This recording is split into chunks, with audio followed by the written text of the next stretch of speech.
अकाल मृत्यु के बाद ही मनुष्य को भूत प्रेत की योनि मिलती है। ये बात पुराणों में ही नहीं, हमें प्रत्यक्ष में भी देखने को मिलती है। हमारे कर्मों के आधार पर हमारी मौत होती है। मनुष्य की आयु 100 वर्ष तय की गई है। यदि मनुष्य 80 वर्ष भी जी लेता है तो उसकी आयु पूर्ण मानी जाती है। बीमारी या दुर्घटना में उसकी मौत 60 या 50 वर्ष में हो जाती है तो उसकी मौत अकाल मृत्यु में होती है, यानी उसे 40 या 50 वर्ष तक भूत योनि में ही रहना होता है। उस योनि के वर्ष पूरे होने पर कर्मों के आधार पर उसे जन्म मिलता है। कुछ भूत चंचल और दुष्ट स्वभाव के होते हैं।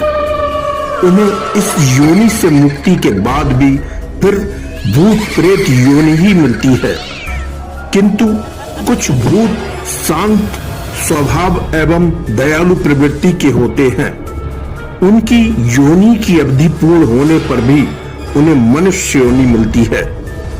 मनुष्य योनि इसलिए अच्छी मानी जाती है क्योंकि इस योनि में प्राणी हर सुख दुख को अपने कर्मों से महसूस कर लेता है, अपनी बात को कह सकता है, दूसरे की बात को बखूबी समझ सकता है, हर भोजन का अपने हिसाब से स्वाद भी ले सकता है, जो और योनि में संभव ही नहीं है। भूत प्रेत कहीं दूसरी दुनिया से नहीं आते हैं। सभी इसी पृथ्वी पर सूक्ष्म एवं स्थूल काया में जन्म लेते हैं।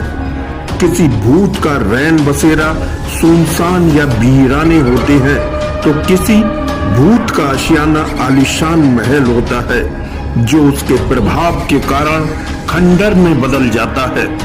किसी का आशियाना जंगल, इमली के दरख्त, कब्रिस्तान एवं शमशान होते हैं। ये उनके स्वभाव पर होता है कि उनको किस स्थान पर रहना है। भूतों की दुनिया बड़ी विचित्र होती है। अगर किसी इंसान को अच्छे भूत का साथ मिल जाता है तो वह गरीब इंसान रातों रात करोड़पति हो जाता है। वहीं कोई करोड़पति इंसान के पीछे दुष्ट भूत पड़ जाते हैं तो वह रातों रात सड़कपति भी बन जाता है। फांसी पर लटक कर मर जाना उसका विकल्प बन जाता है। फांसी के बाद करोड़पति भी भूत योनि में चला जाता है। उसके महल, कल कारखाने भी भूतिया बिल्डिंग में तब्दील हो जाते हैं। यह भी कर्मों पर आधारित होता है।